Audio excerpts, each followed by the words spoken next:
Aye. Motion made, seconded, and passed. Second item on the agenda, referral to the full board, the approval of the Boston Public School, Bridgeport Public Schools debate league's trip to Boston, March 5th through 8th, 2026, to participate in the Boston Debates Leagues. I think we have a typo here. Boston Debate League's tournament at Boston Latin Academy, John Winthrop and Inter-District Discovery Magnet. Who's presenting this? That would be me. Great. You can sit there and present it. You don't have to stand up in front of the crowd. Be comfortable and just tell us about this. We have tried, for those who are new, to streamline field trip presentations. We used to get voluminous packages with all the approvals and everything. We are moving on the presumption that all of that has been done by professionals professionally. And we don't need to review every tedious little bit that you have done your job professionally.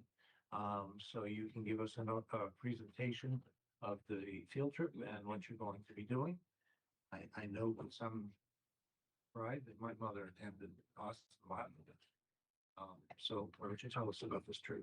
All right. Well, thank you so much. My name is Susan Barris. I'm a 7th and 8th grade teacher at Discovery Magnet.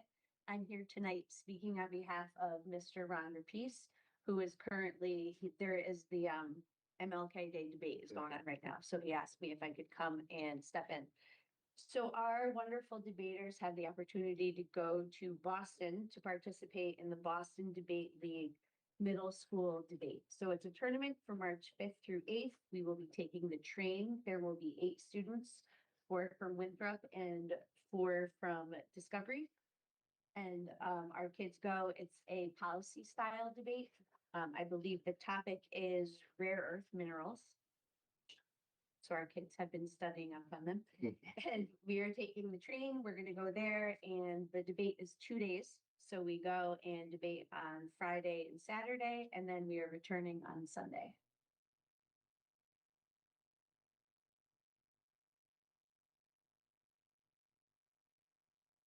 This rare earth stuff has been very topical, given that I think half the debate over Greenland has been about the earth minerals that they might need in Greenland. Yes. I just want to add that these are, I'm sorry. I now want to call attention to the fact that committee member Willie Medina has joined us online. And go ahead. the debating team is grant funded. There's a $75,000 grant that this is a part of and paid by the grant. Yes. This would be the grant that we got. This year, State Department of Education. This is a job though. Right, that our state senator helped arrange. Thank you. Any questions? Any other questions about that or comments? Just add that we plan on winning. Well, it really is topical. What I said is true. There has been obviously a great deal of news about Greenland. These rare earths have been very topical. Underneath all of the brouhaha about Greenland and whether we want to take it over or not is the fact that as global warming has occurred, more and more of Greenland has become exposed, and more of the natural resources in Greenland or underneath the ice of Greenland are being envied or wanted by various countries in the world, including us. And that has been the underlying source of the controversies up there.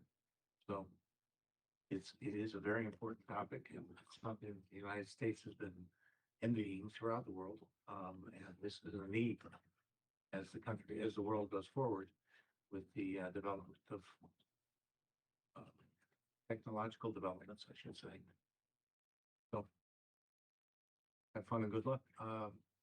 Any questions from, yes, Howard? Thank you, Mr. Chairman. I see that everything is all set with the nurse, the permission, Yep. All the packets have been signed off. the parents, they know. I see that, it's gonna be the Amtrak, the train. Yeah, yep, cost I'm wise. asking this because when I go to Boston, sometimes the crowd is something's crazy. People sometimes they don't see the students, the people that want to just show get inside the train because Yeah. they really have experience. So they will say, parents, they have to understand that have to be on time because they don't be on time, they would lose, the time, Yeah. There will also be 7 adults going for the kids, so we have them all Okay. covered, yeah. So, okay, yeah, wish you good luck, and Thank to bring that big prize. The 7 adults are, The parents or staff?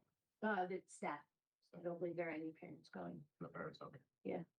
and there's a nurse and then the rest are teachers. The nurse signed off on the packet, and then the teachers, Mr. Rapice is going. And I believe there's a school from Stratford that's also attending. Flood, so I think, is it Flood? Yeah, so wait a minute, I'm confused now. The 7 adults, they're all Bridgeport adults or they're Stratford adults? We have 2 adults going from Discovery. I believe there are 2 adults going from. I think there's 2 from Winthrop. Yep. And then Mr. Rapice himself, and then there will be 2 adults going from Flood. So there are, how many students going from Flood? 4.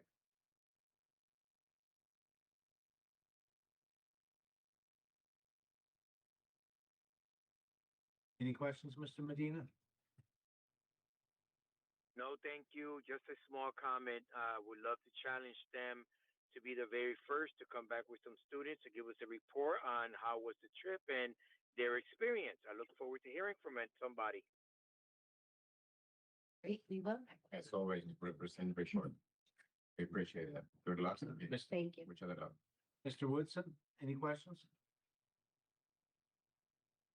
No, not for me, Mr. Traber. Thank you. You? Well, can I have a motion to refer this to the full board for approval? Be it. Moved by Mr. Benahan, seconded by Mr. Medina. Sure thing. Thank you. All in favor? Bye. Aye. Motion made, seconded and passed.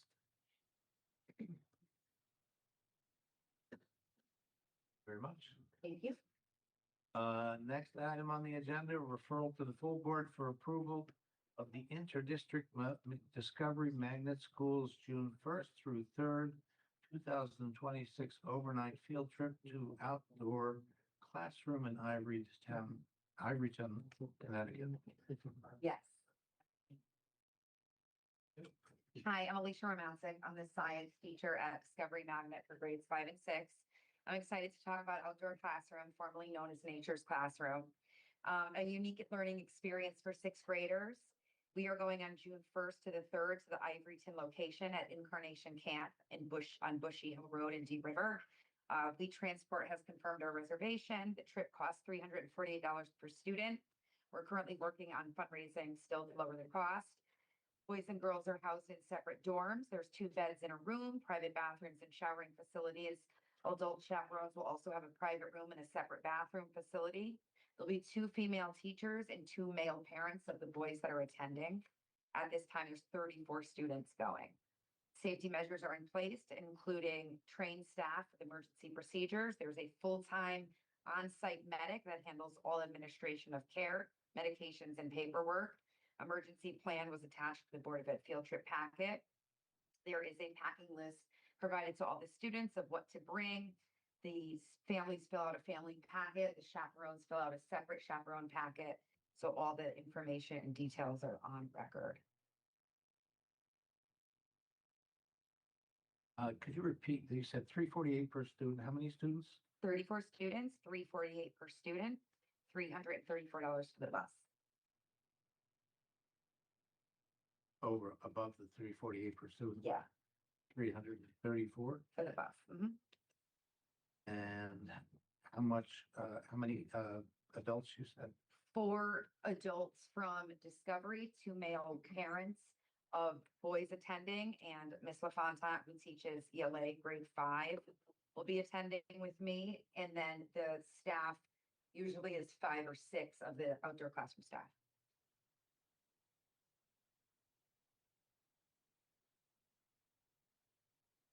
And you said you're gonna try and lower the cost through. Yeah, we've been fundraising throughout the year. Most of the fundraising at this point is covering the bus and then maybe about $15 to $20 off per student.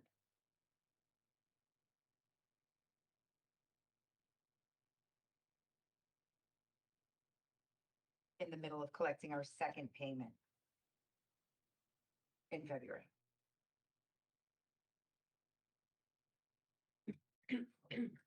Sorry, this,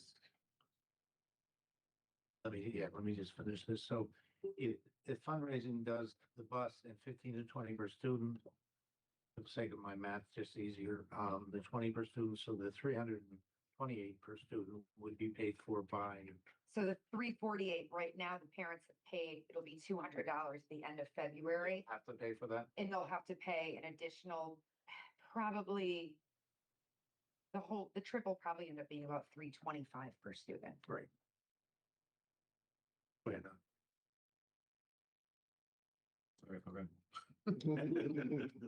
sorry, okay. Sorry, I just had to finish that line of Yeah, thought. that's okay. Mr. Medina, any questions? No, sir, thank you. Mr. Woodson, any questions? No, sir. Remember? Yeah. Okay. I knew we'd come back to him. Sorry, when's it gonna be the trip? June 1st to the 3rd. 3 days, 2 nights. And all the requests, about the process, about the nurse, Yeah. the same thing. Yep.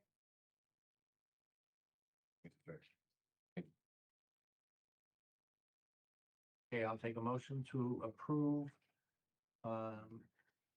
the referral to the full board for approval, the interdistrict Discovery Magnet Schools, June 1st through 3rd, 2026 overnight field trip to the outdoor classroom in Ivoryton, Connecticut. So, Mr. Bennett. Moved by Mr. Benahan. Mr. Medina, do you want to Second by second? Mr. Medina? Not a problem. Seconded by Mr. Medina. All in favor, say aye. Aye. Aye. Thank you, sir. So motion made, seconded, and passed.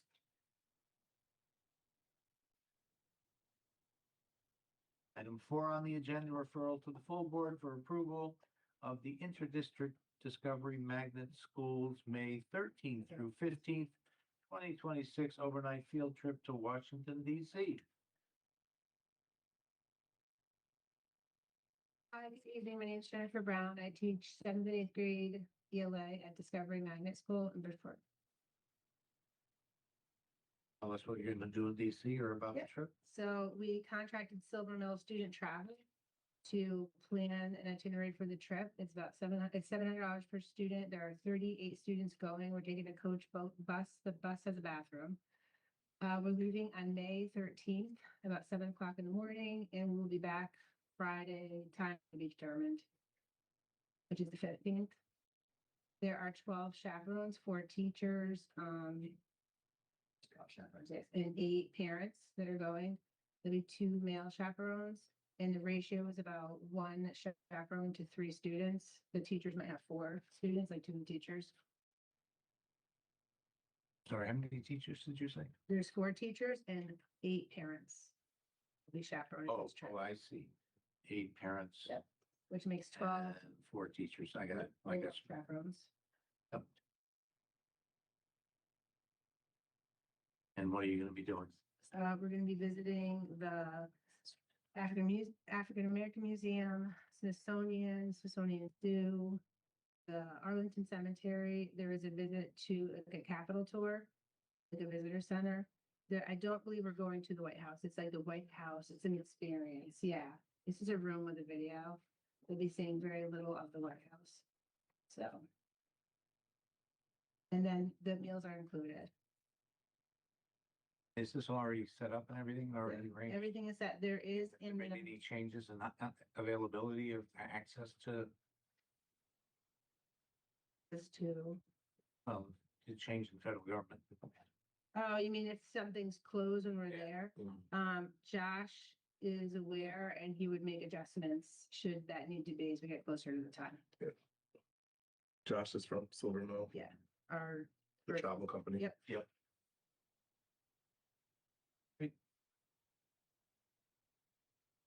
Any questions, Mr. Medina? No, sir. Thank you very much. Anything? Yes, I forgot to ask the other ones, the food. The kids gonna be eating in the hotel or it's a restaurant. So there's breakfast at the hotel every morning, and then when we get there the first night, it's Silver Hill Diner. Then the next day, it is at, I want to say it's Carmine's, but it could be Hard Rock Cafe depending on availability. And then when they go for lunch, the tour company gives them $20, so they could go to the cafeteria and get their own food. And then they have to bring their own money on the way down if we happen to stop at somewhere to get food, or they can bring their own food on the way back. If we stop, they could buy food or they could bring food with them. But it's gonna be part of the cost or separate? If we stop somewhere and they use the bathroom and want to buy McDonald's, that's their own, but they will get breakfast is included in the cost and their lunches and dinners included in the cost. And nobody if somebody got allergic or something, something, Yeah. somebody. I have celiac disease, so I'm understood, very they aware. say, "No, I'm not allergic," but you don't know the record, Yep. something's there, Absolutely. Anyways, Mr. Chairman. Everything's in there. The nurse's document with, any type of allergies we would have. We have that in Powers Williams, but that's listed on there and she would give us anything we needed for the trip.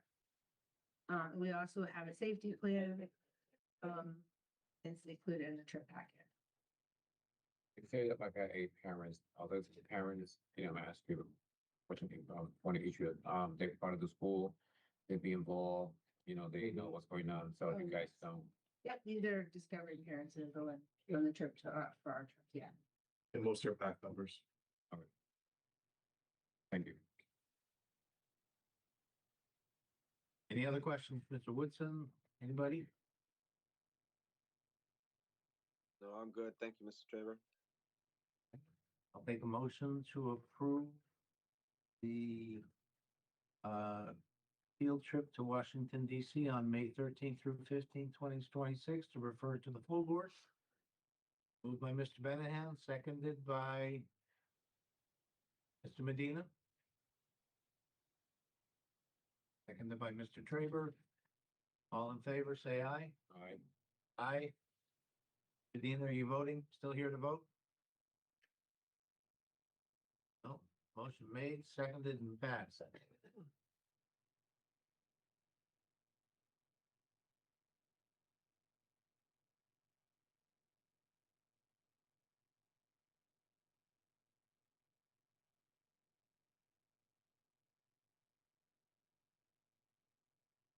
Okay, the fifth item on the agenda. Referral to the full board for approval of the Lucas Munoz Marin and John Winthrop. So Discovery's leaving us. Yeah, yes. If you don't mind. Not at all. All right. Have a good night, y'all. Thank you. Yes, thank you, everyone. Now I have Munoz Marin and Yes, this is the March 30th, April 1st overnight trip to the outdoor classroom in Ironton. So I'm Laura Blodgett, and I am the bilingual tag teacher at Louis Munoz Marin. And this is Pam Musanti with me, and she's the third, fourth, and fifth grade tag teacher at John Winthrop. Luckily for you all, you have already heard a presentation about outdoor classrooms, so I'll save you on all of that. The difference for us is that we are going, obviously, on March 30th. We would be leaving about 8 a.m. Just about, and then we would be arriving back on April 1st. Probably around 2 p.m. That's been what we've done in the past. We have a total of 9 chaperones. Oh, sorry, I miscounted. My apologies. 12 chaperones. 3 of them are teachers, so the 2 of us plus the other tag teacher at Winthrop, and the rest are parents, and they are parents for the students that will be attending. We are taking tag students from grades 4th, 5th, and 6th grade in both Marin and Winthrop. Information we had to include. Okay, All food is provided, from outdoor classroom, they changed the name, sorry. Yeah, they provide breakfast, lunch, and dinner for us, and they provide the sleeping quarters. Like the other teacher had said, boys on one side, girls on the other. Now, they're not allowed to cross over. And Nature's Classroom staff are with the students the entire time, except when it's free time, then that's when the chaperones are there. The chaperones, we also accompany the students in each of the groups. How many kids and how much money? We had a total of, I believe, 40 for me. 40 for you and then 14 for me, so about 54 students in total. And then the money, can you just talk about that, because you were more on top of that? So TAG had a grant that we used the money for. So we had $15,000 down, so the cost for our students are only $135. And they've already paid their $50 deposit, and we're collecting the remaining $85 from each student, which is going quite well, personally, I think. And they also have the outdoor classroom packets, which notifies the nurse of any medications or anything, and all phone numbers and everything. So the parents don't only do a permission slip for us, they do a whole packet for outdoor classroom. And this includes obviously any, as she said, medications, any allergies. And then the staff is aware of allergies when they're cooking the food, so to make sure that children are given what they. You've been there before? Yeah, this is our, Twice already so far. this, so our it's third, three. this would be our third trip there. What's the difference at this time of year? What's that? What's the difference at this time of year? Actually, we went April, it was early April the first time, and it was pretty warm. I mean, they have heat. So this is the earliest. Yeah, this is we're going. earlier, so. And the packing list, like I told the students, I said, give us till the week before the trip, and then we'll know what the weather looks like to explain what you should pack Yeah, more appropriately. So, right. you know, it could be warm and it could be cold. So New England. lovely. New England, Yes. I'll take a moment. Any questions? Medina or Andreas? Yeah, thank you, sir. You said $50,000, the tax. Yeah, we had tag funds from last year. Oh, great. So we used those, or else they would have disappeared. So we used those and had the deposit, and it helped our students, giving it much less of a cost. Because I think we also So- paid for the busing as well. Yeah, that includes the busing too, we paid for, so, Another because we way. have two You make buses. sure that you use that money, you know, to be sure. Yeah. Yep, In each kid, they say how much they pay. 135 was the leftover, the remainder.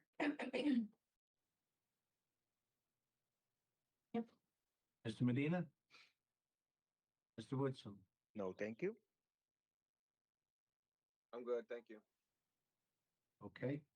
Then I'll take a motion to refer to the full board for approval, the Luis Munoz Marin and John Winthrop's March 30th, to April 1st overnight field trip to the outdoor classroom in Ivoryton, Connecticut. So move. Seconded. All in favor? All right. Aye. Aye. Motion made, seconded, and passed. Thank you very much. Have a you. wonderful trip. Thank you. Enjoy your evening. Stay warm, guys. Yes, please. Appreciate it. Yeah, of course. You're welcome.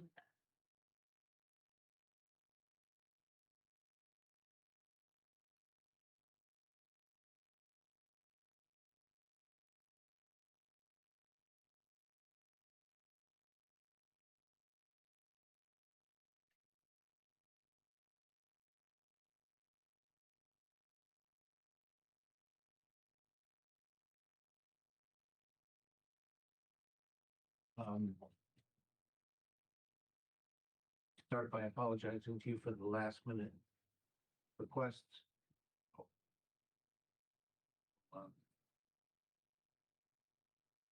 Yes, Hughes and I are going to try and sit down 2 weeks before each meeting to flesh out what we want on the meeting agenda so that you don't get jammed up like this. I do appreciate what you put together, recognizing that you all are working hard on the budget.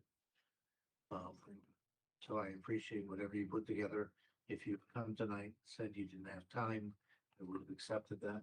So whatever you have here, I appreciate it. Absolutely happy to share what I have.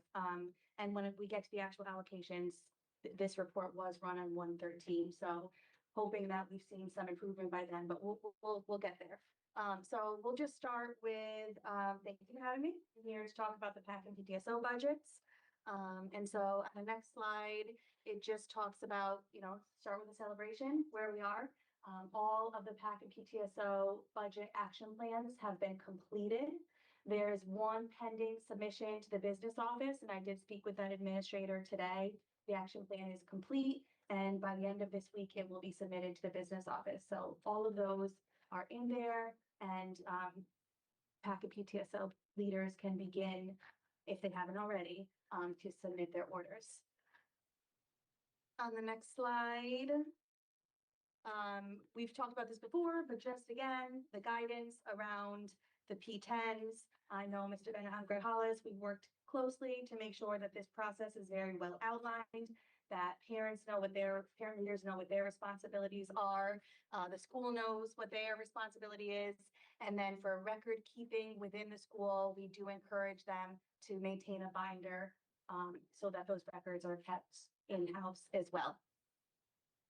On the next slide, we'll just talk quickly about the expenditure benchmarks. So realizing that there was a lot of change in leadership within PAC and PTSOs.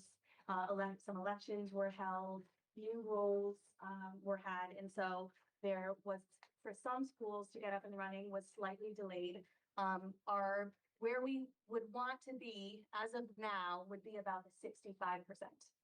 As you can see, if you're reviewing the allocations, we have quite a few schools that are below that benchmark.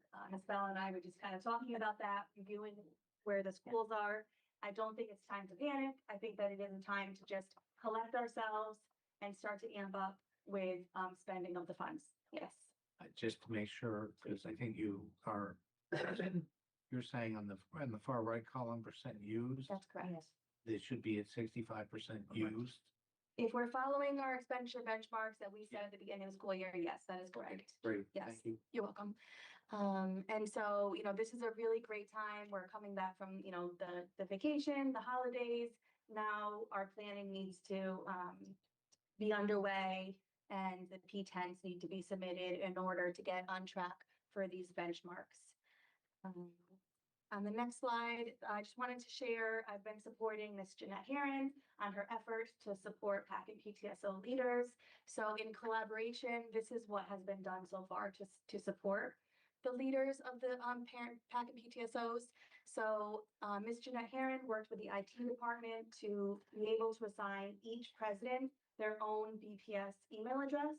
We thought this would just help to streamline, to be able to create a distribution list so that each parent leader has that access. So she's been working directly with them to assign them, calling them here to meet with her and get those assigned. So we created that distribution list.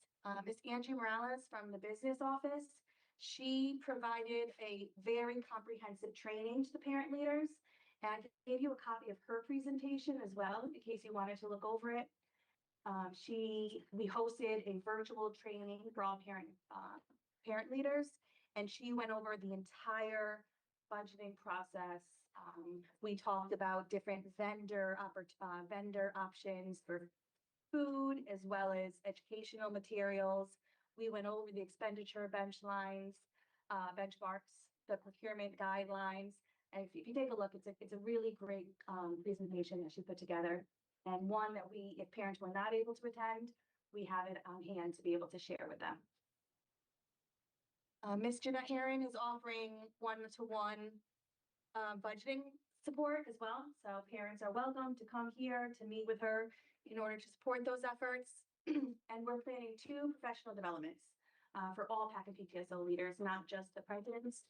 So we have a professional development through Ed Advance, where they'll talk about parent engagement and attendance. And then we're planning an advocacy training. Constance Vickers from the mayor's office has offered her services to provide an advocacy training. And so we're in the process of scheduling those 2 professional developments for February. And just lastly, I'd just like to share, for those of you who are able to attend, the very end of November, we had our quarterly family resource event where we did our coat drive and had a lot of great representation there of our community partners and a lot of parent involvement in that event as well.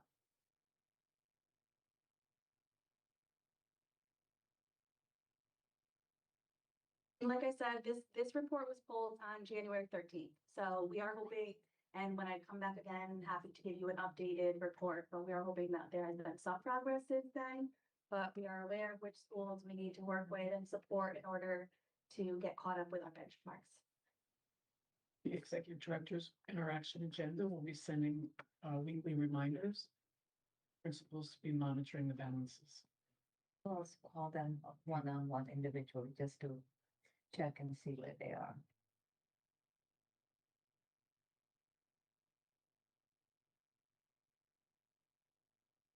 Questions?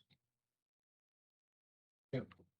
Thank you, Mr. Rocha. I really appreciate, and without, your presentation and like I told you, I can close my eyes and I know where to it, I'm really glad, you and Ms. Haron are, doing this. I know Ms. Haron have a little uptight situation about how to communicate with these leaders. Because sometimes they don't have the email correct, they don't have the numbers. Sometimes they don't go to school, and I know she's doing a lot. She have a full agenda. She's very busy, and I know she need help, with this situation. Can you go back a little bit on what you say about the training, the main office for the mayor? I got lost in that part. Sure, absolutely. So Jeanette Herron had asked Constance Vickers from the mayor's office to work collaboratively to offer a training opportunity for all parent leaders just to help them understand what are some ways that they can advocate for their students, for our community.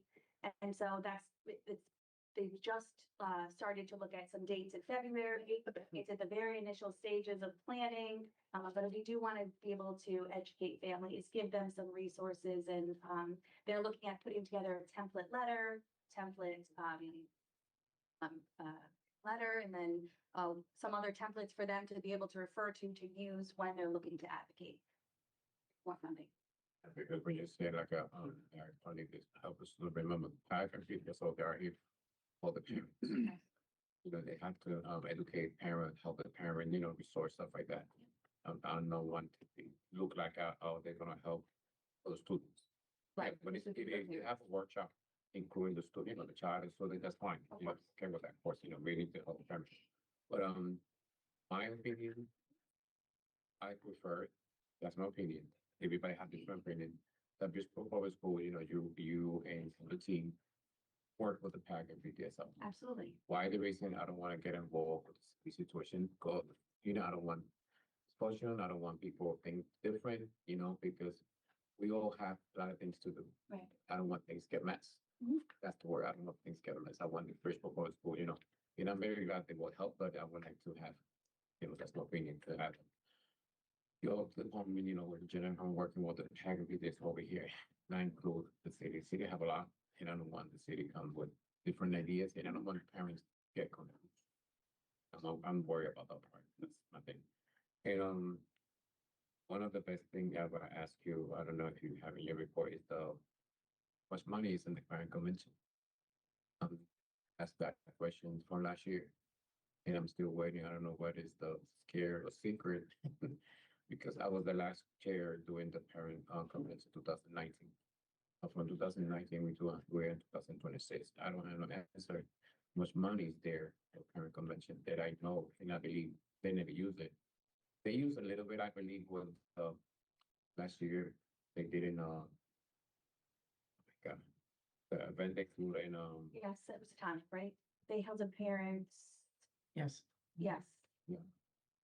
But I just want to know, I'm trying, It's my understanding with the title funds is they expire if they're not spent at the end of each year, then they expire.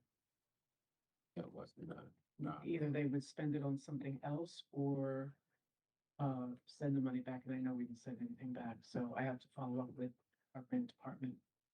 that wasn't the answer from the state. I'll get a Yeah, definitive no, answer. but voting for that for last year and have this now surprised me. Because I know it was there that they would never. I remember when Malisa was here. just want to give it information, they're coming from the state.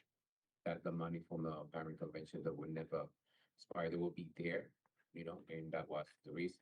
So I would like to get full investigation for that because I'm very surprised if that expired, somebody had to give explanation because they told us. And I believe Mr. Dana was with me when we had the meeting that the money was supposed to be there. So I'm very surprised that from last year, I'm waiting for that answer and I'm very disappointed. Let's put it this way, disappointed that very big money because it was $9,000 every year. Years back, we started with $25,000. That's the way they started the parent convention. That I was involved for almost 20 years for that. So now we got $9,000. Like I said, was the last one, 2019, and that money is supposed to be rolled over. I know that Title I in the grant PTSO, of course, if you don't use it, you lose it. But this grant, they never tell us that the money was. I'll confirm that and get a trail. Years. I would like to, that's the report. I know Miss, Margie, you have a lot, but please, It's okay. I'll take up that because if that money lost, I wouldn't know be nationwide. Because I told you like from last year, I'm waiting for that report. And now it's, go ahead, Mr. Chair. Thank you. Mr. Medina. Thank you very much. And I just want to, two quick questions. And I want to just start by saying that I concur with Albert Benningham and my experience over the 20 plus years in the district, that parent convention money that belongs to the PAC as far as for the whole PAC, that is a different aside thing. And it always was straight to the right, girls. That was always added. And we got confirmation even last year. So I am very mindful of choosing the words correctly and rather you guys gather their information and make sure before we make comments, because that was very surprising to hear such comment that it's either use it or lose it when that's not the case and it was never said and we've done our research. So please come back to us as soon as possible because that will be my number one agenda in the next month. My second question is is how many schools don't have a PAC or a PTO's president? Do we have that number, if there's any? So I don't have that information on PAC PTSO presidents, but to the best of my knowledge and understanding, because all of the budget plans were submitted from the PAC and PTSO leaders, that each school has that designated representative. Well, I look forward to getting a clear Sure. answer to that question and the list of those names of presidents and of the PAC and PTSO sent to us. That'll greatly be of help because we want to Sure. continue to support them together. Absolutely. Appreciate that. Thank you. That'll be all, Mr. Traver. Mr. Woodson, any questions? No, I'm good. Thank you. No other questions? You do? Okay, so, thank you. Like I said, Mr. Russia, thank you. I know you're very full, but I know you guys too far. I'm very like I lost, it's just told me that I cannot believe it. I hope not. Going back to the P10, and I believe that I send you that form P10. I know the secretaries do different P10 for the PAC and PTA, so I really say this. I would like to have these leaders because I don't want leaders have title and say, oh, I'm the president, I'm doing this and that, but they need to work. When you are PAC leader for each school, you are represented the school. And it's good to have a P10 because they order, they know what they're doing, what they order, what they have, how much money. Only two persons signed that documents is the principal and the PAC president. And it's good to have one in the school and one for the record for the leader in the office. The one they do the secretary is different. That's the one she sent what's the name? Yeah, thank you. That's different. Some teachers, some principal get confused. No, the secretary do the P10 is two different P10. I did it for so many years and it was a record that everybody know what they have in the school. It's very important that each leader have that, and we can, training, I will help you. Like I told you from so many times from last year, I'm here to help you and support you. I'm not here to tell nobody, to do nobody's job. I'm here to support you. It's my passion for so many years, everybody knows it. So, the other thing is the vendors. So we have a list, the most vendor, I know it's more 80,000 vendors, Yes. but we'd like to have the more, we use more so the leaders, they know. And- They don't get confused, oh, I'm at fault, the stuff like that. That is, yeah, and then we hear that a lot from the parents. And so what I did, I put together and we added it to this presentation, some of the most commonly used. And so we have a list here in this presentation that was provided to the parents of vendor lists for food and then for supplies. And so just to give them an idea of some of the most commonly used vendors. And the other thing we encourage them to do, because we can't provide them a list, because like you said, there's thousands. But if they call us, we can let them know, yes, that vendor is approved, or they're not, but here's the process to get them approved. The thing is, I don't know why the city takes so long to pay for the vendors. And we had, each leader have the money. I don't know why they take forever. Right now, I got DJs, I got parents, I got vendors, they call me, Mr. Bennett, I don't get paid, stuff like that. So I gotta let them know, send an email. I don't know why they take forever when the money is, it's right here. I know they have, they do the form or whatever, and then the secretary send the form. Why the reason, I always ask that question, why the reason take so long to all these vendors get paid? And sometimes that's why the vendors, they don't want to do business for this school. And I feel bad because sometimes they vendors, they are amazing. Do you know how many vendors I have to open and let the list don't go because you do a good service, stuff like that? That's the question, why did it take so long to this vendor get paid? When the money's there, we don't ask a grant or we waiting to get approved. The money's already there, so. Yeah. I will follow up on that. Yeah, but I do know, and I will say this year so far, I have heard that in the past, a lot. This year so far, I've been seeing a much quicker turnaround, and I have not heard of that happening yet this year. So I'm hopeful that whatever was causing some delays in the past, but I don't know the answer to that. I have a DJ and they waiting for April last year, waiting for his money. And I will send the information and I don't have no answer. Yeah, I'll forward to you the email. Yeah. And he got a question, because he loves what he's doing and he helped my parents, but I don't want to lose, so sometimes, business is business. I always say friendship is one thing and business is another thing. Right. And you say something, Ms. Rocha, about the binder. Yes. To be sure, I would love to have to see each parent, leaders from school, have a binder. Let me see if you go or for people from the state or somebody, let me see your binder. We use that years back. And each month you have to see the science sheet, what kind of workshop you did, what you did, and it's good to have that on the record. And then from there, it's your P10 and you can see how much money you spend it. Who use it and who not use it, stuff like that. Another thing's very important. But I know we always say this. The money is for use for the parents to do workshop. We all know that. It's not for the school, it's not for the teachers, stuff like that. I know we have money there for any teacher like to do workshop. I know they get paid from there. And I love it when teachers, do workshop with parents, stuff like that. But school have to understand that money is for the parents, to educate parents. I always say. And for the binder, I would love, you can do that. And last thing, remember I'm here to help you, support you, to be sure we represent Bridgeport Public School. I'm very proud for all my leaders. They do an amazing job. Helps call me in the middle of the night. They know I'm a passion. And I'm here to help you. Anything you need me or Miss Janet and run, that's what we're here for. We're here for one situation for our kids and help our parents.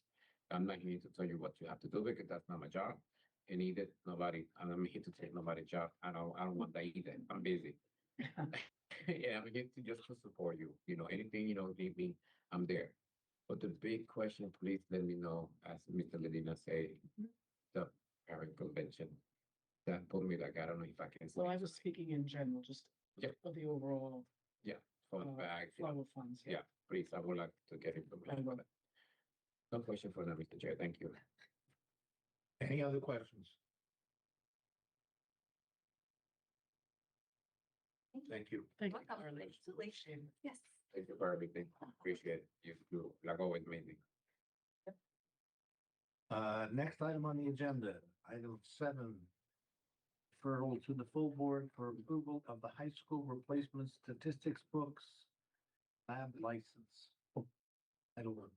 Yes, this is for replacing high school statistic books that are in pretty bad shape. For a total contract of, or a total payment of $56,593 rounded up.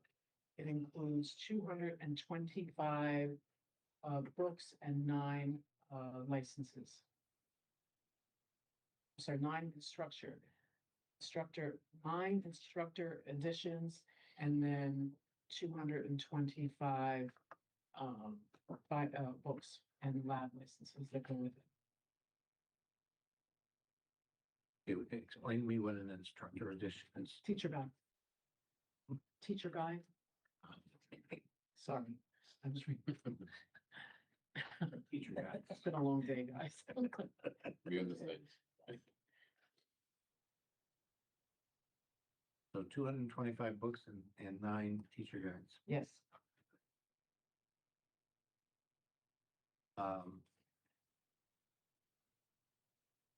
So the statistic books are just like manual, like well, textbook. textbooks, right?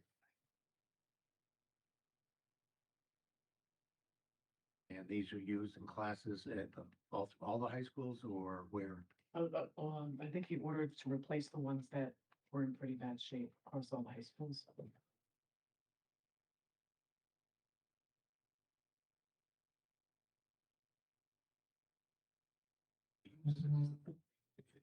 For a particular course? Statistics. It's a general course that we offer at a certain grade level or certain.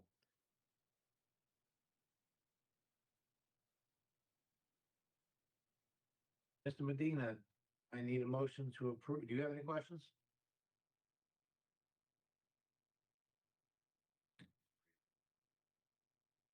Mr. Yes, Medina, we talked about licenses, and how many, what's the license, cover as far as years? 6 years. Thank you very much. No question. And if you read it from where you're at, sir, I would definitely, motion to refer to the full board for approval of all of the high school replacement statistics, books, and lab license. so moved, Medina. I'll second it. All in favor? Aye. Aye. Motion made and passed. Seconded and passed.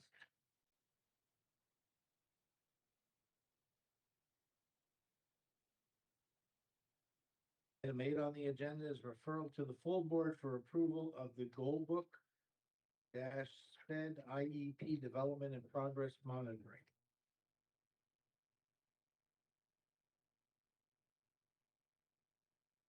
It should be in the portal as well. You hear that, Mr. Medina? It's in the portal? Yep, I heard. Yep. Okay. Good evening. Thank you for the opportunity to present and request referral to the full board Go Book Toolkit. Go Book Toolkit is a high-quality, standards-aligned IEP development, instruction design, and progress monitoring platform. This platform will improve our IEP development and build staff capacity in developing data-driven present levels, standards-aligned goals, and progress monitoring. This platform will be purchased with seed grant funds. The seed grant will go before the full board tomorrow. We had a demo in November, and 35 staff members participated, and 100% responded back in a survey that they wanted access to Go Book Toolkit.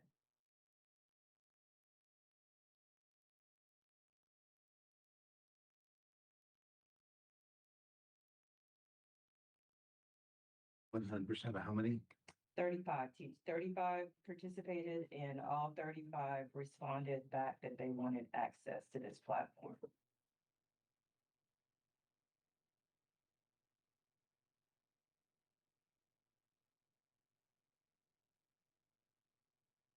Okay, so who will get access to this program?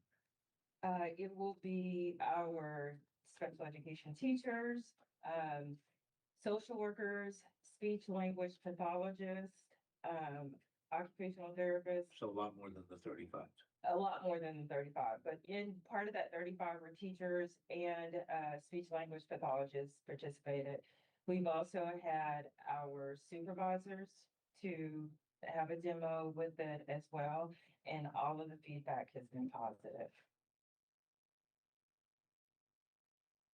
And our directors, social workers will also have access, our VCDAs, so pretty much all of our specialized services and related services staff.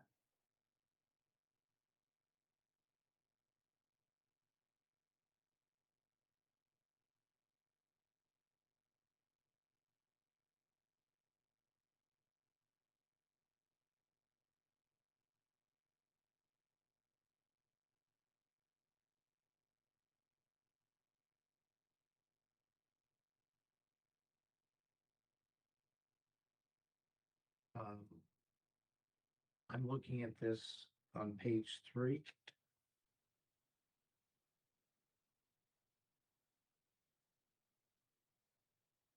And what I'm seeing is 133 is for this year, and is there 133 for next year too? So the 133 will actually be for, it's a combination of the remainder of this school year. And if we purchase before June 30th, then that will cover next school year as well. And that's our goal. To ensure that we have the funds to, and our teachers will have access to it during the summer, which is why we're also including to make sure that we start the access or start the purchase for 26, 27 before the summer. So it's not 133 for this school year and next school year. Okay, so the 133 covers from, if we vote on it tomorrow, are these things being referred to tomorrow's agenda? I think It's part of the seed grant. it's part of the seed grant, which will go, so the whole grant will go before the full board tomorrow. But now like the Alliance got approved in total, and now some of these items we're bringing in excess of 25,000 purchases. Now you really confused me. 25,000 purchases or 25,000? So this platform is more than $25,000. Yes, $133,000. Yes. So is this item voted on tomorrow? As part of the full seed grant, yes, it's included the budget that was presented to operations, included Gold Book, and it included other platforms as well, and other instructional supplies. So as part of the full grant, yes, it's a part of that. Okay. So, it's $133,000 and it'll start immediately. When will it end? It will end June 30th, 2027. The end of the fiscal year, the 2027. Yes. So the 133,000 covers over a year, almost a year and a half. A year and a half, yes. Okay. It's a bit misleading to see it listed twice on page 3. That's why I see what you're saying, yes. it looks like it's a double. I thought it was part of this and then another. No, Yeah, it looks like two expenditures of 133,000 there. no. And that's why I was confused. So it's one expenditure. It's not gonna be a second one. No. It will not be. See what I'm saying? Yes, Here is one thing. yes. And when I look at page 3, I see another expenditure of 133,000 in the next school year. And I will, and we can table, I mean, No, I'm not gonna table anything. okay. I'm just, I was gonna say, I I'm can just clarify, yes. no, it's just Okay, that it led to this question. That's all. okay. Let's be clear. Yeah, very valid. We just want to make sure. That it's one expenditure of 133. Did we spend the 74 out of seed last year? No, we didn't have seed last year. So. So the- what's the the seed- 70? The seed grant is new. Oh, so the 74 is what we spent this year? So the 74 will be what's covered for the remainder of this school year. Oh, even more confusing. Is it broken, it's the 133 is broken down, so 74 is for this year, and they're not charging 133 next year, right? No, and I can go back, because when I look at this, I see what you're saying. I see, yeah, because if you look at it under the quote notes, it says it is active until June 30th, 2027. So the 133 covers immediately when we approve through June 30th, 2027. And is the 74 in the 133? What's the total cost of this? So for when we approve through June 30th, 2027, it's 133,875. Are we currently using this program? No, we're not. Okay. And So the pricing summary really is $133,875. yes,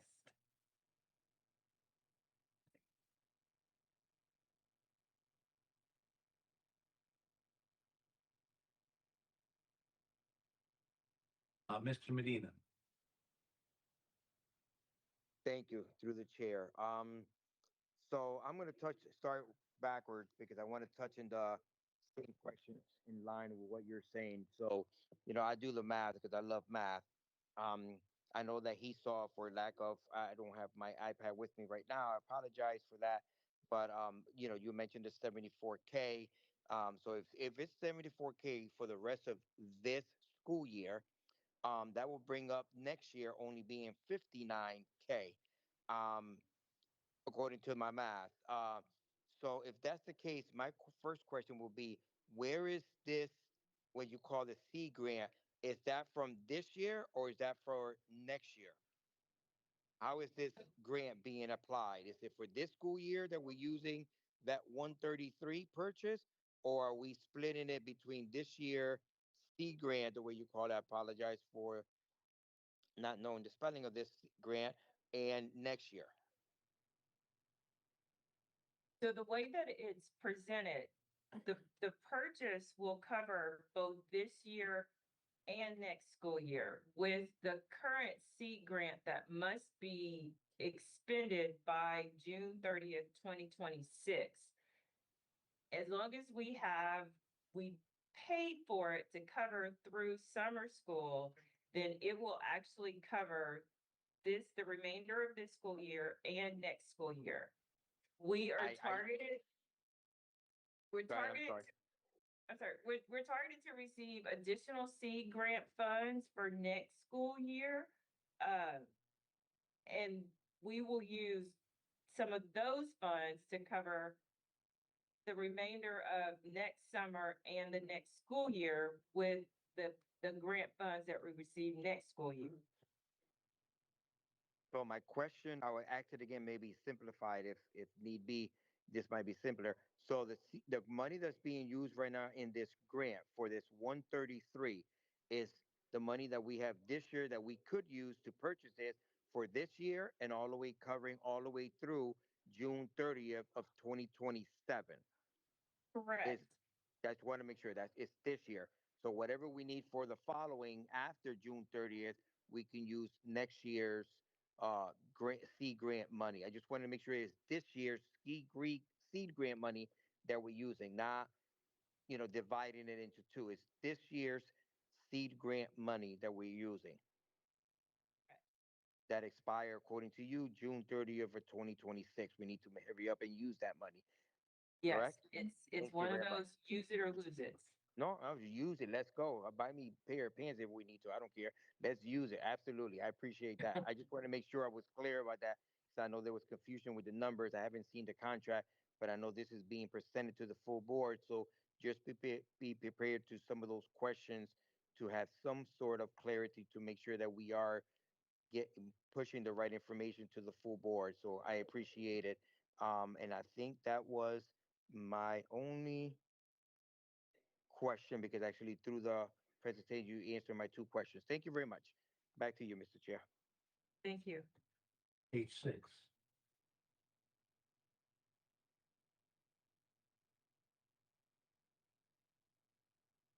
Yes. And I believe what between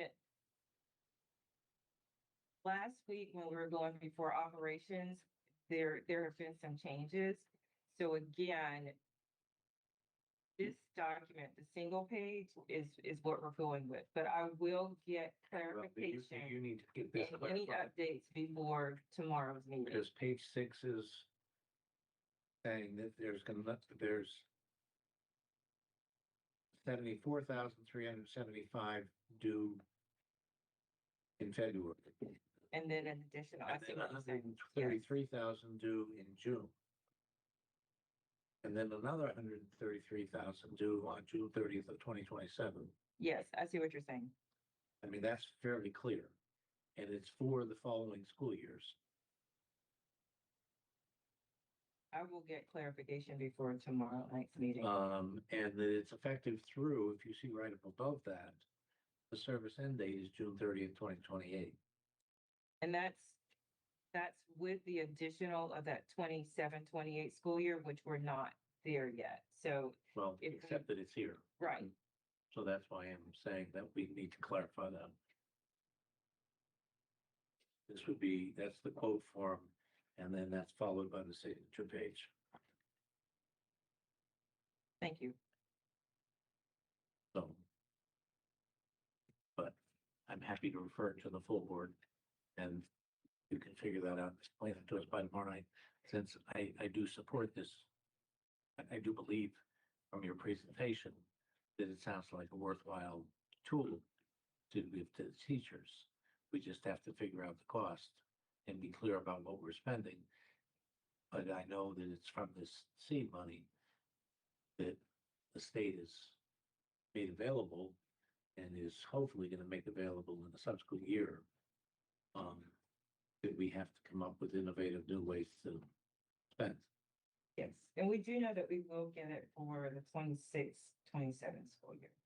It's a smaller. We believe we'll get it, and it's going to be a lesser amount. Yes.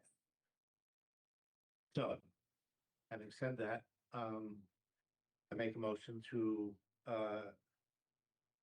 refer to the full board for approval of the goal book, SPED IEP development and progress monitoring. So move, Mr. Bennett. Seconded by Mr. Benahan, and all in favor? Aye. Aye. Aye. Aye. Motion made, seconded, and passed. Okay, item 9, referral to the full board of the Cengage K-12 ESL resource, Title III, and state bilingual. Hello, okay, this is for our, it's actually K, it's a typo, it should be K-8 resource. These are resources for our teachers who are pulling students into a resource room. Okay, so I am going to, we haven't made a motion, so that's fine. Yeah, so it's ESL resource. Currently, we're using Lexia English. And we really felt that we needed more for our teachers and our students. So we looked at, in our high school, we're using Edge, and this is kind of the precursor, so it's aligned totally with our high school program for our World Trailblazers and Impact. It's a digital platform and consumables for approximately 4,000 students for use with their language development and language acquisition for our multilingual learners, and the license is for 1 year.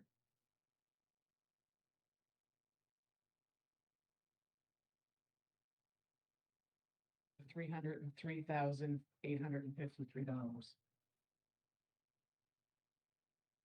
I have do you have anything to show us on this? I don't, but I can get that for you before tomorrow. Okay, So, this is what? this is a quote for 303,000. It's consumables and a digital access for teachers and students.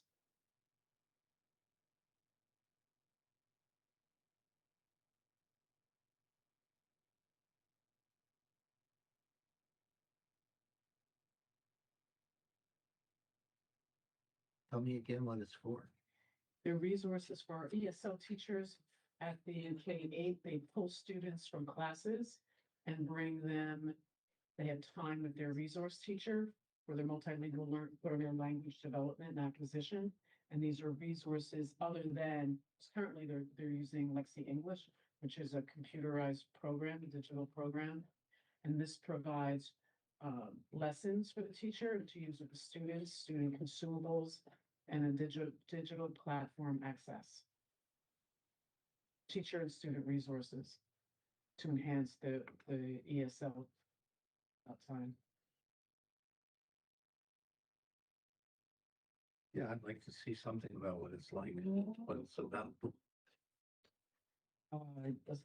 A sample of if samples. Usually we get some sort of like something to look at, some presentation.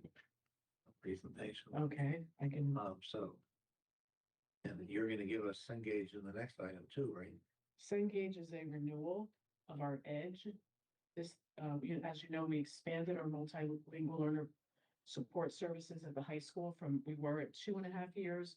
We went to a 4-year support this year. And for that, they were using Edge. And we wanted to get, for all 4 levels, we wanted to get resources for the teachers and for the students. Same thing, consumables and a digital platform. It's a 3-year access for $541,994. We're serving about 1,200 students for 3 years. $541,000. $541,994. That's the item 10. That's item 10, correct. And it's a renewal of Edge, which that's the current resource that they use. And Lyft is the latest and greatest renovated program.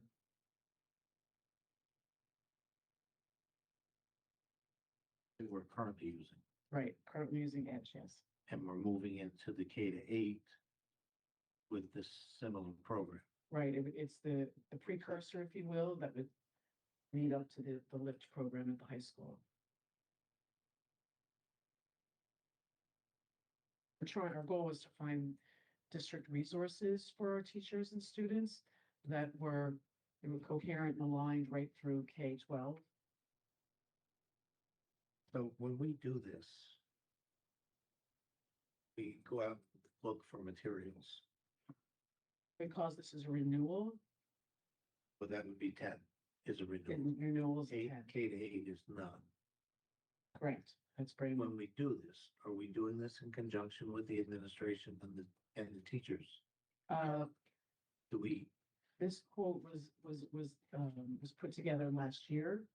At the time, I don't know what the director did. However, we can certainly have Shirley get some people involved in it. yeah, because that's sort of the direction I'd like to see us move in. Sure. Is as we have talked about that with curriculum, talk about that with materials too, because if we're just buying materials that we haven't run by the staff to see if staff being administrators and educators, it doesn't make sense to be buying materials that they don't think are useful. And so just to see what they think about, you just mentioned on the, Well, the renewal, we wouldn't take out, we wouldn't look at other I products. get that's something you've been using, Right. but I'm saying on the global thing. Yeah. One of the comments you made is that you had 35 staff people,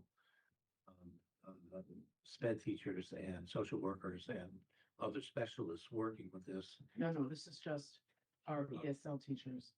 I get it. Okay. I get it. I'm saying, when you made the presentation on that, you had a trial run that 35 Sure. staff people worked with and gave it 100% positive reviews. And so the more we do that kind of thing before we procure Yeah. something, the better idea we have about whether it's a worthwhile expenditure of money. This was done under a former multilingual director. We kind of inherited it and we're moving on with but we can certainly get staff. One of the things I want to explore is making sure that we collaborate with the administrators through the union and the educators through the union on setting up mechanisms that allow us to make sure that we run those kinds of trial runs. Sure, sure. So, It's like input and feedback. from them. yes, before we spend a lot of money on products that get universally panned by the staff.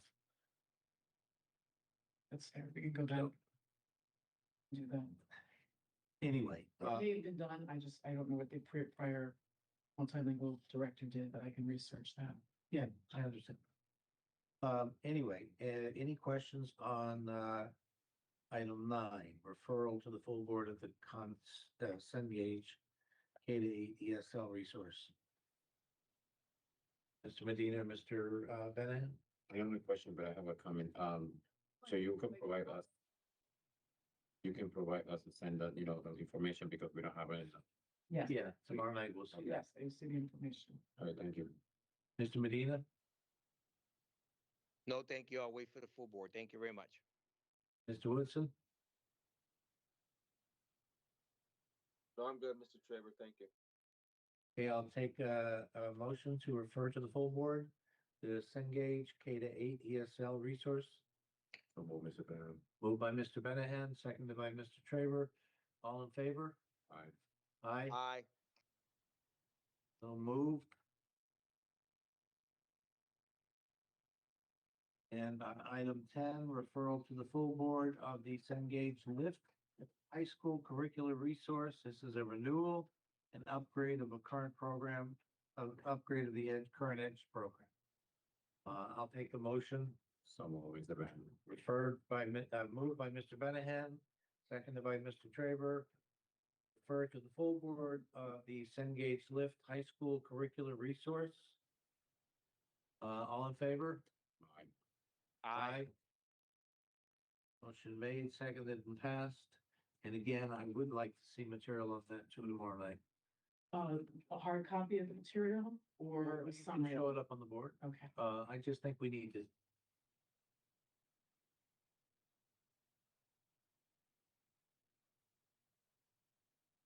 Can we show it up on the board?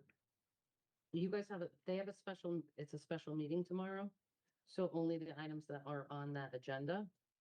So I don't think, if you're referring to the Cengage, I don't think you guys can, I think that's on for tomorrow. that's not on for tomorrow. Oh, The series, but this is not. Oh, well, that's fine. Yeah, your next meeting will be on the 9th. Yeah, then you can provide it in the packet for the next meeting when it's presented. I didn't mean yeah, it has to be tomorrow. Let me restate that clearly. The materials can be presented to us at the board meeting that is going to be voted on. Does that make more sense? Sorry, I misspoke. I didn't mean tomorrow, if that's not being presented for a vote tomorrow. The materials will be provided at the board meeting on which it's going to be voted on. I didn't want to have anyone to have Thank you expectations. for correcting.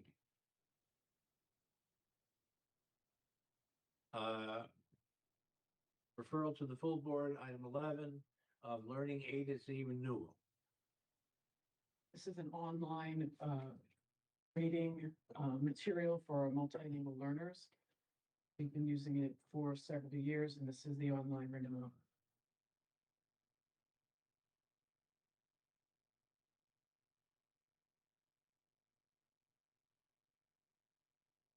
And I'll have the material. Saying How much? 26,000.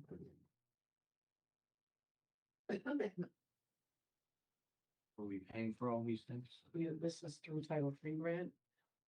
We send you. Oh, it says Title III, I'm sorry. Yes, they're Title I III. see that. And then a portion of the K-8 resource is also going through a small portion going through the state bilingual grant. Yeah, no, you see that, I just It's okay. failed to see it here. Okay, any questions, Mr. Van Hand? Mr. Medina? No, thank you. Okay, I have a motion to refer to the full board of learning A to Z renewal. Oh, Mr. Bennett. Moved by Mr. Banahan, seconded by Mr. Traver, all in favor? Aye. Aye. Aye. Aye. Motion made, seconded. Passed. And again, it would just be useful to give us a little at the meeting in which it's going to be voted on. Sounds correct, Ms. Coachelle? Yes. Okay. And last presentation discussion on the BPS adult ed program. Before we get started on this, I want to put this in the context. You don't have to stand up. You can sit down, right? Can you grab the? Get yourself comfortable wherever you want to sit. The reason I've tried to get this on the agenda for 3 meetings, before the holidays and after the holiday, is that we don't get a chance to. I'm trying to engage this committee in discussion in areas that we don't get to talk often enough. Adult ed being one of them. Adult ed adult ed has come up in different ways. And so I just thought it would be useful for us to have a presentation and discussion of adult ed and why. It has come up recently insofar as I sit on a charter school board, and that charter school is talking about expanding into adult ed next year. And their statement in the board meeting that I sit on was there's a need for more adult ed in Bridgeport, which just shocked me when that statement was made. And I thought, well, if there's a need, why aren't we meeting it?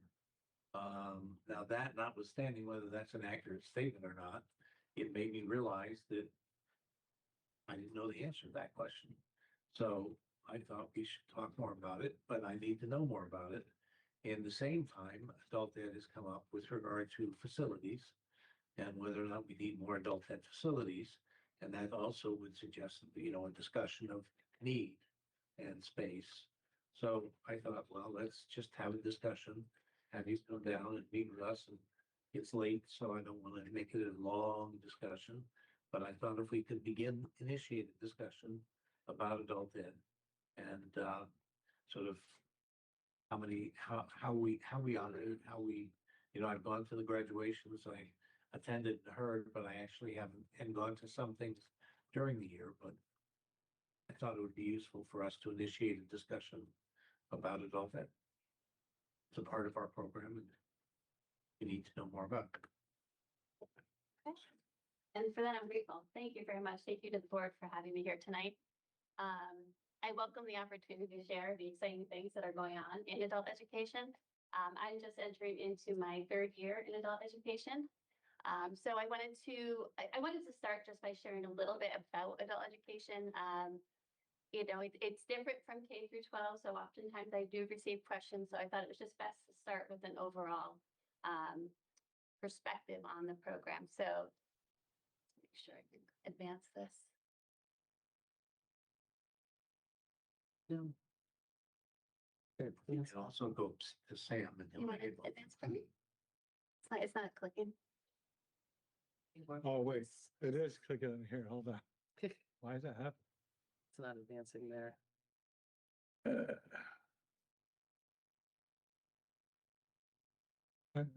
Do an intro. Sure, okay. So I do have extra copies if you'd like of the PowerPoint. Okay, great, perfect. So what adult education is? So adult education is available to students 17 or older who have withdrawn from their high school. We offer a variety of high school programs. If you go back just a couple of slides, we offer a variety of high school programs. For completion, we have our credit diploma program, we have our GED program, and we also have what's called our NEDP program. Good. Now, you just phrased that different than your chart. So I want to ask you a question. I'm sorry. You said students who have withdrawn from high school. Students. Chart says not enrolled in public school. Because they didn't withdraw. Okay. So, but any 17+ who's not in school can go to adult ed.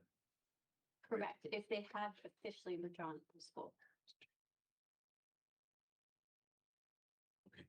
It's a requirement. There is a requirement that they have to have. Correct. Correct. Any 17 or 18-year-old does have to have a withdrawal form on file Yep. to enroll in adult education. So we do offer the 3 high school programs, which I'll discuss in more depth in a future slide. We also offer ESL services and a citizenship program. We are a state grant funded program. So therefore we require to adhere to state and federal regulations. And additionally, we also follow the state plan for adult education and family literacy. Additionally, we have annual performance reports, and you'll see some of those reports in a future slide. So there's a lot of regulations that we must follow. We also use a state management system, which enables us to track data real time, and I'll talk a little bit more about that as well.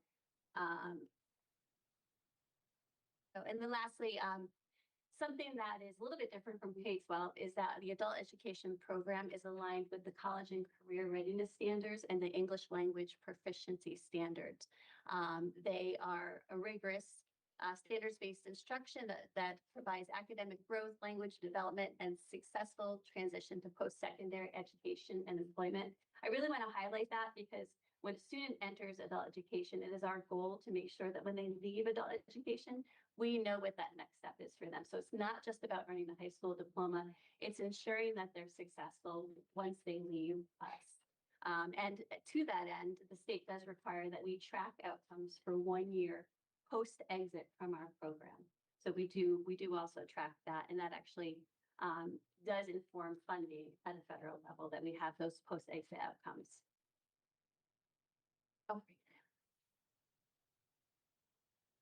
Okay, so what Bridgeport Adult Education does, we serve residents of both Bridgeport and Fairfield.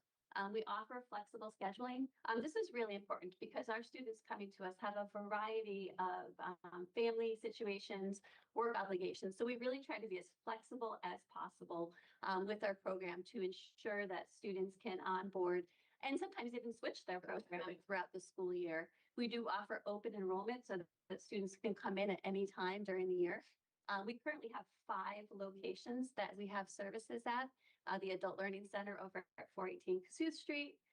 We also have Battaglia School where we offer a childcare program in collaboration with the Family Resource Center. Central High School, our evening program. And then we also offer ESL classes at LEAD and NEP classes at Bridgeport Public Library as well. We offer comprehensive guidance and counseling services. So when a student comes to us, we do a full assessment to determine what their needs are and the best program that fits for them. And those services are ongoing. We want to make sure that we are addressing the barriers that students might face to their education. And we also want to make sure that we're helping them to plan for their future as well. So that's really a strong component of our program. Mr. Traver? What's NEDP? So I will talk about it in an upcoming slide. It's the National External Diploma Program. And then we, as I said, we incorporate our workforce development so that we ensure that students' academic plans really set them up for success once they exit our program. So just a little bit about our 3 high school completion programs. The credit diploma program is where students transfer their credits from their high school to our program, and they continue to build on those programs to meet our 25 credit minimum requirement.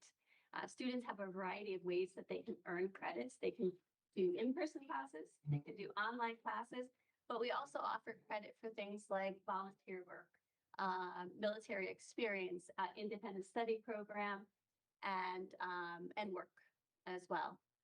So our requirements are 4 English, 4 math, 3 social studies, 3 science, 1 humanities, and then 10 elective credits. These credits are aligned with the state expectations for adult education. Our GED program, which is what most people correlate to adult education, is just one of our programs. In this program, we provide students an opportunity to build their skills so that they can sit for the state exam. The state exam is made up of the 4 core content areas: science, social studies, math, and ELA. Students work in small groups to build their individual skills. They also work in larger group settings. These are all with certified instructors as well. And then what students are eligible to take the state exam, once they've turned 17, they've officially withdrawn from high school for 6 months. I should say also that there are some active links on here. So if I can forward you the PowerPoint presentation and you can click on the active links. The National External Diploma Program is a program that people are less aware of. It does require students to be independent learners. So students are completing a set of competencies to demonstrate that they know what the skills are to be successful, to be a high school graduate. It actually originated after the Vietnam War, when there was a recognition that when men at that time came back from war, that they needed high school diplomas. So that's when this was developed. Since then, it's become much more rigorous and really aligned with those Common Core college and career readiness standards. Again, independent work, students work with an assessor to help guide them. However, they're expected to gain the information and demonstrate the information on their own. We collaborate again with Bridgeport Public Library. Students will go to Bridgeport Public Library, have an assessor, and then ultimately we will award them their diploma upon completion of this rigorous program. Additionally, Mercy Learning Center offers the NEDP program, and adult education does sign off on their diplomas upon completion of the NEDP program. And then lastly, we have our ESL program. This is our largest program. It currently comprises about 75% of our student population. And you'll see those stats in just a few minutes. And this is where students who English is not their primary language can come in and learn. This is about life skills. So students will go through a series of levels to demonstrate that they have the life skills to be successful at work, be successful in life, be successful at supporting their children in schooling. And we'll talk a little bit more about that in an upcoming slide. Again, flexible scheduling, day and evening programs. We continue to work with students to ensure that they are in the appropriate placement, and should they want to switch their program, they can to day or evening programs. So enrollment, as you can see, since 2022, our enrollment has increased. We are, as of the last fiscal year, we closed out the fiscal year with a total of 1,743 students. We did see a decline. I started in 2022, 2023. We did see a decline during COVID, and I think we're steadily seeing an increase in our student population now. And this is enrollment by program. So you can see here that our ESL program is our largest program. We are starting to see an increase in both of our GED and CDP programs. NEDP actually does not show up on here. We have a very small subset of NEDP students. I think we graduated 18 last year. We currently have 11 enrolled. So it's a very small program. But we are seeing an increase, as you can see, in both of our high school programs, which is exciting to see. Again, we're attributing this trend that we are seeing here is a trend that we see across the state. And it's attributed to the rebound from COVID, we believe. This is specifically our high school enrollment. And as you can see, we have had a continuous increase in our high school enrollment. The blue line represents Central High School. The orange line represents Adult Learning Center. I want to highlight Adult Learning Center because we did put an initiative in place last year to expand our Adult Learning Center program, our daytime program. We had only offered online programming at that site. We did expand hiring full-time teachers in each of the core content areas and really promoted it to a large degree. We had an unexpected amount of students enroll in our Adult Learning Center program at the beginning of the year, which was exciting to see. I believe it was about a 750% increase. This is enrollment by ethnicity. As you can see, the majority of our students fall into the Black or African American, Hispanic range. And that's been pretty standard. Our primary languages continue to be English, Spanish, Portuguese, and Haitian Creole, aligned with what the district is seeing as well. And enrollment by age. You can see our largest population is between 25 and 44. What we have seen is a steady increase in our 17 and 18-year-olds. I'll talk a little bit more about that program that we offer for 17 and 18-year-olds at our daytime program, which provides wraparound supports for them. But truly, our 25 to 44-year-old is our largest age group. And this is the number of students in Bridgeport Public Schools who have parents in adult education. And I really think that this is worth noting because it's a significant amount of students. Our goal in adult education is to provide support in all areas of life to ensure that students can be successful. And this is where it really becomes a multi-generational program. We offer different programmings for students throughout the year to provide them with services that might be of assistance, not just to them, but to their families as well. We host different events where we have community agencies come in. We help support them in how these students can speak with their teachers, with their administrators to ensure that their students can be successful in the school setting. Measurable skill gains. This is how one of the ways in which adult education measures student growth and program success as well. So measurable skill gains are a documented improvement demonstrating adult learners' progress towards either academic, workforce, or English language goals. As you can see, we've seen a steady increase in our measurable skill gains for our students. The target for the 25-26 school year is 39.7. This is a state implemented target. I'm happy to share that we are on target to meet that goal. And I think I'll talk a little bit more in a future slide about the fact that it really, I think, is due to our targeted efforts to support this. This is a specific breakdown of our ABE program. So ABE comprises our high school students that are functioning below the secondary school level, lacking basic reading, writing, numeracy skills to function. So I want to highlight this because a lot of the adult learners that we see coming into adult education do lack basic literacy and numeracy skills. So they're starting at a low level. And so when we see our adult learner come in and they want to earn their high school diploma, but perhaps when in a pretest they test at a 4th or 5th grade level, we know that we have our work cut out for us to bring them to that point where they're showing those gains and they're ultimately achieving a high school diploma. And I think that's what makes graduation so exciting to see, because they do get there. And these are measurable skill gains for our ESL program as well. And again, these gains are aligned with speaking, reading, and writing for individuals to attain citizenship, to become more involved with their children's schooling, and really make greater use of the community resources that are available to them. So again, a continuous improvement here as well.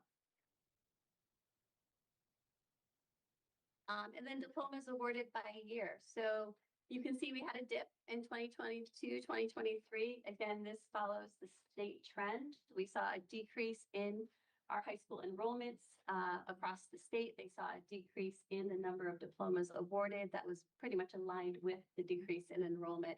We are, as you can see, starting to demonstrate a rebound from that. And I'm excited to share that our projections for this year indicate that there will continue to be an increase.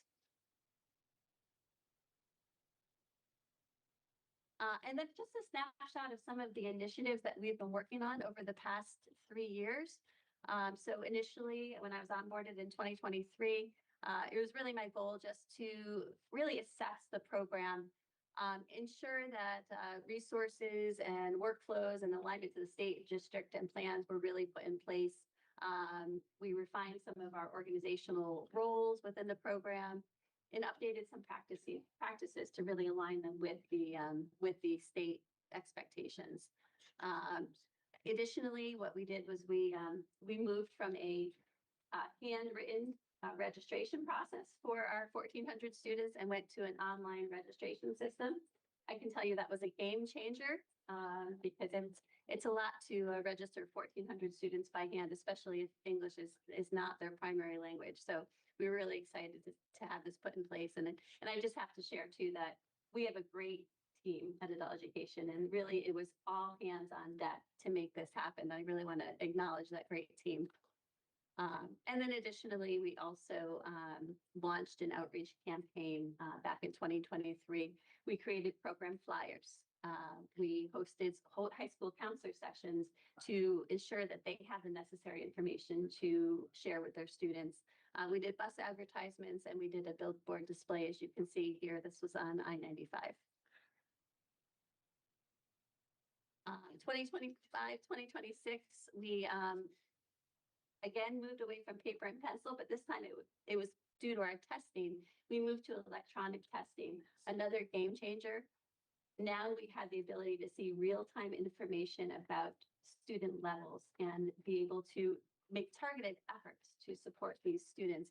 Before, with paper and pencil, it was inefficient. It took us weeks to assess students. So this really enhanced our efficiency, promoted accurate and consistent scoring, and it really strengthened our accountability. And that was a major goal for us. Additionally, I put a lot of focus on ensuring that our professional learning opportunities for staff were aligned with our program goals. Trauma-informed practices continues to be very important, as we know a lot of our learners who are coming to us have had or experienced trauma in their lives, I should say. Also, just really ensuring that our teachers understood the college and career readiness standards and those English language proficiency standards. And also ensuring that digital literacy became embedded into our program, which we'll see in a future slide. As I believe the board knows, we applied for a federal grant, which we did receive.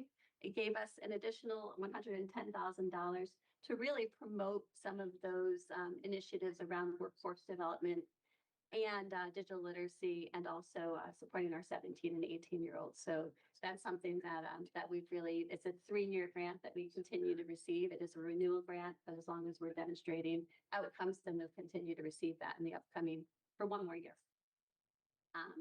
We've expanded our collaboration with community partners. One thing that we know is that Bridgeport is community rich. And it is so important that we have all hands on deck to provide these services for our students that are available to them. So we've been able to engage other partners. I'm currently in conversation with LifeBridge to see if we can offer services on site for our students, which I'm really excited about. And really just to address those wraparound supports for our students, because we know they come to us with a lot of barriers to education. And then lastly, I extended our evening session to include elected classes. So I expanded the opportunities for students to gain credit and also gain really important information about digital literacy, financial literacy, and career exploration as well. This is an example, or it's just a little bit of information about our 17 and 18-year-old program. We call it Pathways to Success. So again, this is funded through our federal funding, not on there. Okay, I apologize. That this was an addition. I had my staff review my PowerPoint and they all said, you need to include this in there. So I apologize. This is our 17 and 18-year-old program. So the goal really is to ensure that students receive the support that they need to be successful. We know that our 17 and 18-year-olds who are coming to us require more than just academics. So we engage with Community Mindfulness Project to provide mindfulness activities on a monthly basis. We engage with a program called Empower Leadership, where they do experiential learning activities to really teach students about being a leader, collaborating, productive struggle as well. So students have really enjoyed this. The picture is an example of an activity that students engaged in. I can tell you that they became extremely frustrated doing this activity. And that's why I wanted to share it, because one of the students spoke to the facilitator and said, "Mister, could you just make this easier for us? And his response to the student was, no, I will not. You know why? Because nobody's going to make life easier for you. You need to figure this out. And they did, and they were empowered, just like the name of the program speaks to. Also, we engage with the workplace on a regular basis. There's a strong collaboration between adult education and the workplace. So we intend to continue that collaboration. We've discussed hosting an adult education site at the workplace, or at Career Resources, I should say. And also then coming to adult education to provide services to our students as well. And lastly, as I mentioned, we are engaging with LifeBridge on a regular basis. They come to our school monthly to talk to students about mental health, and also to our staff members to discuss trauma-informed practices as well. This is a digital literacy program, a little bit of information. Again, this is funded by the federal grant. So through this federal grant, we've been able to hire 4 digital navigators to support instruction and student success, and also staff as well, because we know that an important part of this is really empowering staff to be able to support their learners. We use a couple of programs. Our primary program is North Star Digital Literacy. Again, this is offered in that 5:30 to 6:30 timeframe that I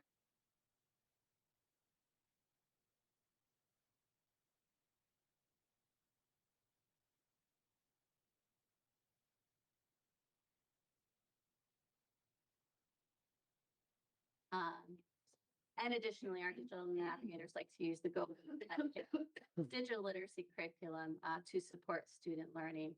The digital navigators push into classrooms regularly. We use a variety of digital platforms that do require the support of a digital navigator. They offer student hands-on help logging in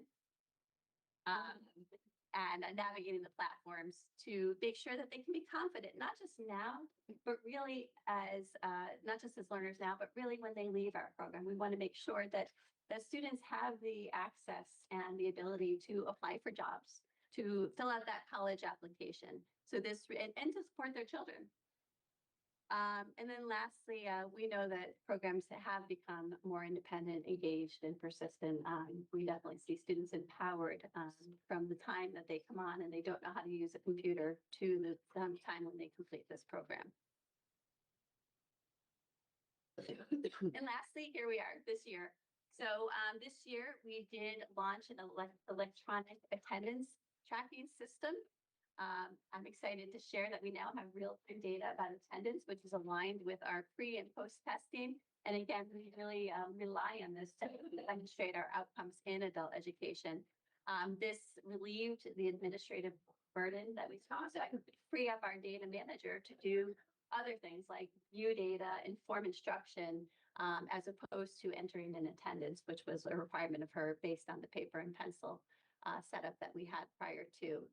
We've expanded our community partnerships. We will continue to do that as well in the upcoming year. But we currently have partnerships with the workplace, Housatonic Community College, Bureau of Rehab Services, Literacy Volunteers, Community Mindfulness Project, Empower Leadership, and LifeBridge. And lastly, I initiated quarterly meetings with partners to have discussions about how we can align our programming across the board, not just in adult education, but within the community, recognizing that there's very similar needs in different, within the community as well as adult education. And again, we expanded our course offerings. As I mentioned earlier, we did add on additional full-time teachers so that we could offer core content during our daytime program, and we did increase our enrollment by 750%. And in the evening, we were also able to expand and offer some elective courses as well. And yes, I think I saw a comment on here. This is our students in our science class during the daytime dissecting owl pellets. They really enjoyed this process. And lastly, looking ahead, we are going to continue to expand our curriculum and our instructional alignment. We really want to make sure that we are offering students rigorous curriculum that will prepare them for the life after they graduate adult education. We also want to ensure that students transition from adult education ready to enter the workforce training or post-secondary. So making sure that we have a comprehensive program to support their individual needs. And lastly, almost lastly, we're almost there.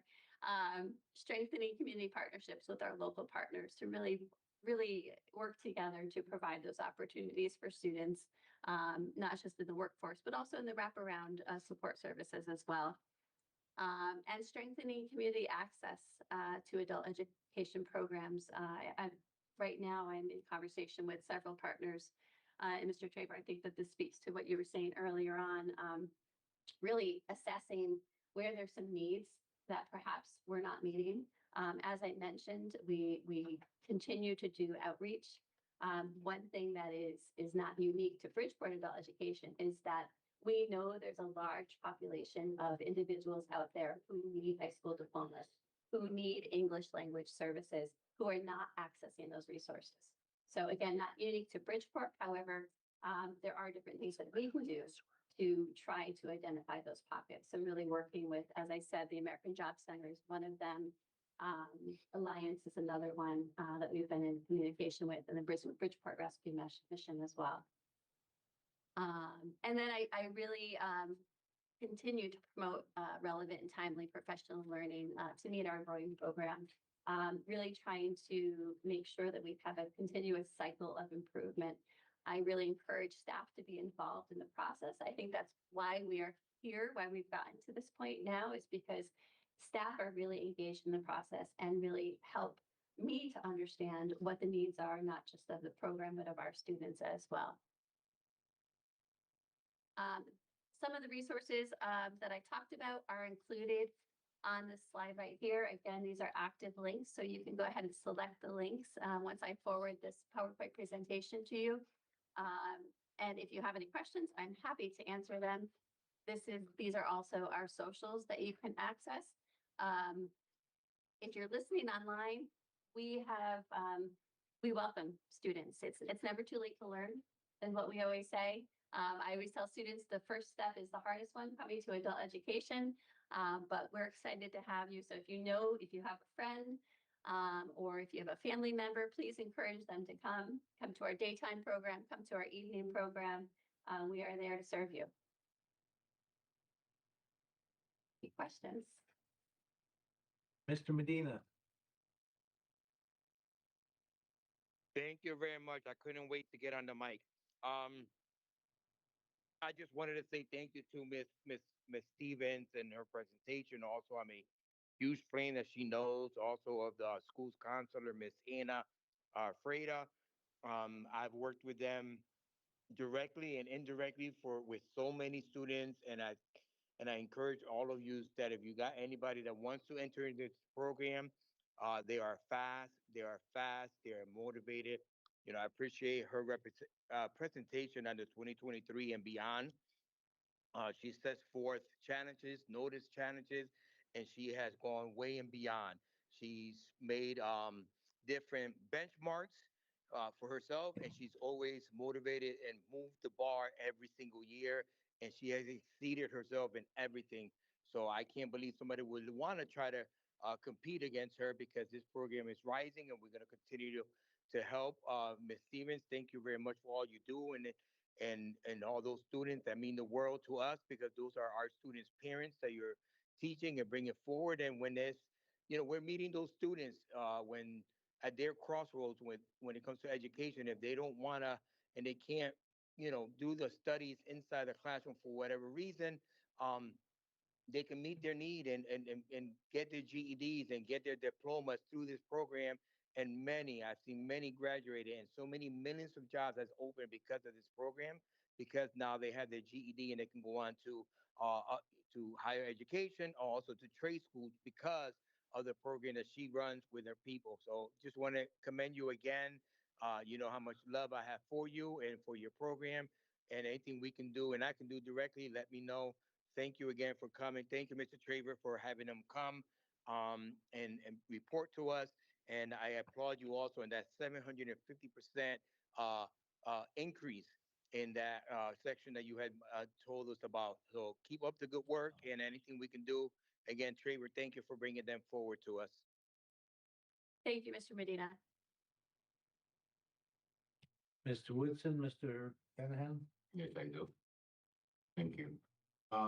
Thank you, Ms. Lane. You know, you and your team, they always do a phenomenal job, and I'm very, very proud, you know, everything you do within your team. They are. I know some parents, they get up from there, they're very proud, they have the GD and the way they help them. You know, I like your team, they take the time to be sure they understand, they learn, you know, if they have any questions. I know some staff and they have communication with the, you know, with the parents and then listening in the weekend. Can you help them with this? And I respect that. I respect that your staff, doesn't matter what day or listening on the weekends, they always communicate with the parents. When the parents call them, you know, they take the time. But I have a big question. Sometimes when our district asks for help for another district, they always give an excuse. They can't, they always say something. But my question for you is, okay, I'd like to know the reason why serve Fairfield. Sure, but that was an agreement that was established before I was here. But I will say that it is a commonplace for towns to come together, for districts to come together. So it's required that a district offer an adult education program, but not every district has the funds or the means or wants to support the program, especially if they might have a small population. It might not be economically efficient to do that. So they'll join on with other programs. So there's a lot of regional programs. So that would be the intent of why Fairfield joined on. They do pay into our program. So they do pay a fee for our services here in Bridgeport. The students pay a fee or the town? The town does. Yeah. Very good. Thank you. Thank you, Mr. Chair. In response to Mr. Medina's point, one of the other reasons that I wanted to begin this discussion is that I think that it goes back to Mr. Benham. Grajales will remember many years ago, it's not, yeah, it is many now. We explored the creation of a community high school at Bassett. And we took a busload of parents and staff up to Lynn, Massachusetts to visit the community high school up there. And the idea was that we were going to expand the industrial manufacturing program at Bassett, which was working with Lusitonic to teach our students at Bassett, provide them the skills, get them the college courses at Hootsie, and get them to graduate with the skills necessary to be able to go out and get high-paying jobs in industrial manufacturing, light industrial manufacturing. And we were working at the time with Representative Stafstrom from that neighborhood, with the anticipation of there being 3,000 to 5,000 job openings at Sikorsky in the 5 to 10 years after that from retirement alone. And then, of course, the high need in the state alone, those kind of jobs. And the idea was the community high school would be not only to educate our students in the high school, but to educate adult students who had dropped out or adults that wanted to come back to high school to acquire skills so that they can do more than work at McDonald's. And I've recently raised that issue again with the superintendent of revisiting this question at the new Bassett, of exploring us doing something like this in the community to provide more substantive jobs, because of course, these are jobs that are going to pay 50 to 75 or 75 to $100,000 a year with pensions and benefits. And they're good jobs for the people in our community. So, you know, this is what I want us to explore as we do this, those kind of possibilities of taking our program and exploring how we can expand what we're already doing, what you're doing, what they're doing at those high school, to create more skill set development, and offer this to the community as a part of our mission. Mr. Tabor, I love that you're saying that. I couldn't agree more. You and I have talked a little bit about this in the past.